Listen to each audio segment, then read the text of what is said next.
Anong mga kabaliwan na naman ang nangyari sa final season ng The Boys? Nakakalungkot man pero ayon, all good things must come to an end. Pag-usapan natin ang episode 1 and 2 ng The Boys Season 5. Tuwang-tawa ako dito nung sinabi ni Homelander na hindi mo sinabi sa akin na Mother's Milk pala yung pangalan nito. Tapos dumila and ngumiti ba naman? Of course, Soulja Boy is back! And he's gone. And he's back! Huwag na nilang itanggi. Alam kong sinadya nilang maglagay ng kalukalik ni Charlie Kirk doon sa opening eh. We are Charlie Kirk.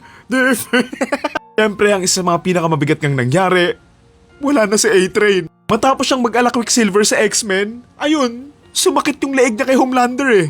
Pag bumabait talaga yung kalaban, alam mo nang matitegi na eh. Pero at least naman nung nategi nga si A-Train, naging bayani siya and gustong gusto ko nga yung harapan nila ni Homelander dito eh. Kasi nga hindi siya nagpakita ng takot, na mas nagpagalit pa nga kay Homelander, and ginamitan pa nga niya nung sinabi ni Captain America kay Iron Man na kung wala siyang kapangyarihan, then wala din talaga siyang kwenta.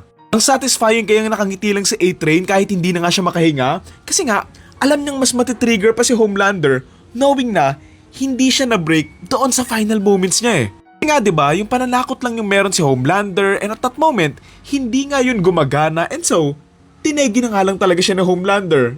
So ayun, RIP na lang kay A-Train. Siyempre, the boys are back and oo, nakulong nga sila ng saglit habang suot-suot nga nila yung Homelander sweater nila. Pero, nakatakas din naman sila. Parang naninibago din ako kay Kimiko kasi nga hindi nga siya nagsasalita dati pero ngayon nga tuloy-tuloy na honestly medyo awkward siya pakinggan kasi nga hindi lang ako nasanay. May mga nababasa nga akong naiirita nga sa dialogues nga daw ni Kimiko pero you have to understand kasi na kaya siya ganyan magsalita, ganyan yung choice of words niya kasi nga na-adapt niya lang to sa mga pinapanood niyang tao sa social media eh. Siyempre, I love na magkasama na nga sila Frenchie and Kimiko pero ang hirap lang talagang i-separate ng art sa artist knowing kung ano yung pinaniniwalaan and mga ginawa nga ng actor ni Frenchie na alam mo yon, para lang siyang si Homelander pero sa totoong buhay. Speaking of Homelander, mas nakakatakot na nga siya ngayon kasi nga hawak na nga niya halos lahat, hawak na nga niya yung buong vote company, hawak niya yung buong gobyerno, hawak niya halos lahat, baka nga pati yung bitch siya rin yung may hawak eh. Again kasi, the thing with having power is most of the time, it's never enough and hindi nga nakukontento si Homelander, kaya nga niya, binuhay ulit yung tatay niya. Kahanap kasi siya ng connection sa ibang tao and sinubukan nga niya itong hanapin sa kadugo niya na alam mo yun, nakalaban din niya dati yan eh. Tuwang-tawa nga ako pagkagising ni Soulja Boy, pinagbintangan ba naman niya si Homelander na pinagsamantalahan siya and blank says daw. Nakapotek pala, ako lang ba yung nagulat doon sa naguhukay sa ilalim ng lupa? Like in-expect ko na parang nga siyang mole ganon, pero hindi ko in-expect na lalabas sa puwet niya yung lupang kinakain niya eh.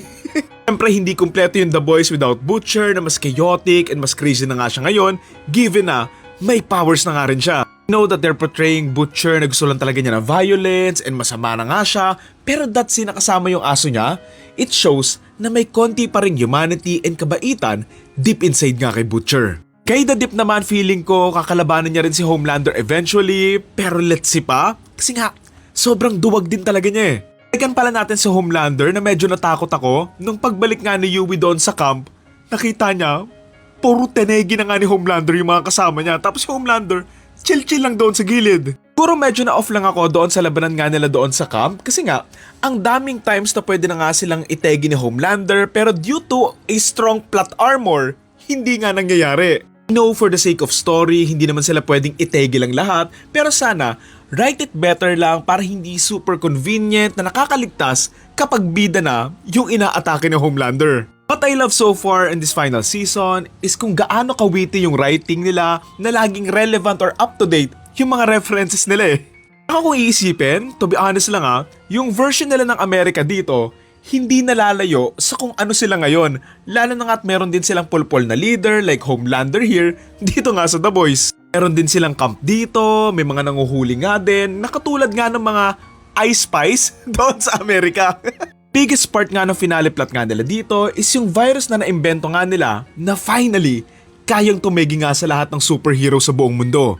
No na nabuhay pa din naman si Soulja Boy pero you got to understand na posibleng na-immune lang talaga siya since di ba nga ang dami niya ng pinagdaanang experiment pero like always hindi nga siya mategi-tegi. Tingin ko babalik pa rin naman si Soulja Boy pero he's not going to be as strong as before or possible na sira na nga yung itsura niya or something dahil nga doon sa virus na yon. Syempre hindi pa rin naman yung good news sa other soups kasi nga built different lang talaga si Soulja Boy eh.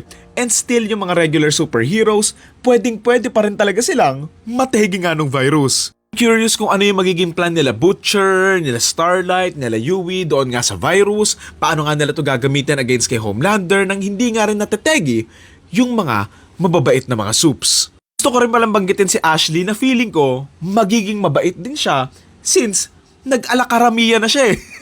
Ko dahil sa matinding pressure, takot, and siguro dahil na nga rin sa pagkategi nga kay A-Train, magiging factor to para bumaliktad siya and lumaban ka nila Homelander. By the way, sobrang nagustuhan ko yung habulan nila A-Train tsaka ni Homelander na talagang pinakita nila yung lakas and pagiging OP nga ni Homelander, lalong-lalo na nga sa flying skills niya. Gusto ko din palang purihin yung Britney Spears t-shirt nga ni Buttersmilk. Lastly, na isa sa mga paborito kong batuhan nga ng linya this season is yung part nga na sinabi ni Homelander na hindi niya magets bakit ang daming gustong magligtas dito nga kay Yui. Titignan mo yung reaction niya, sobrang simpleng detail lang yon pero it adds doon sa loneliness niya na hindi nga niya makomprehend or magets nga yung idea na may mga taong willing na isugal yung buhay nila para protektahan yung taong mahal nila. Kasi nga itong si Homelander, wala namang nagmamahal sa kanya. Alam mo yun, it kinda sums up kung bakit ganun nga siyang klase ng tao. Okay, first 2 episodes pa lang yon and ang dami na nga nangyari and honestly, sobrang kinakabahan ako para sa kanilang lahat. Ang ganda ng first 2 episodes and tuloy-tuloy nga lang yung kwento. Hopefully magamit yung lahat ng important cast para naman doon sa dulo, wala lang maging sayang. So ayun lang naman, The Boys Season 5. Let's go!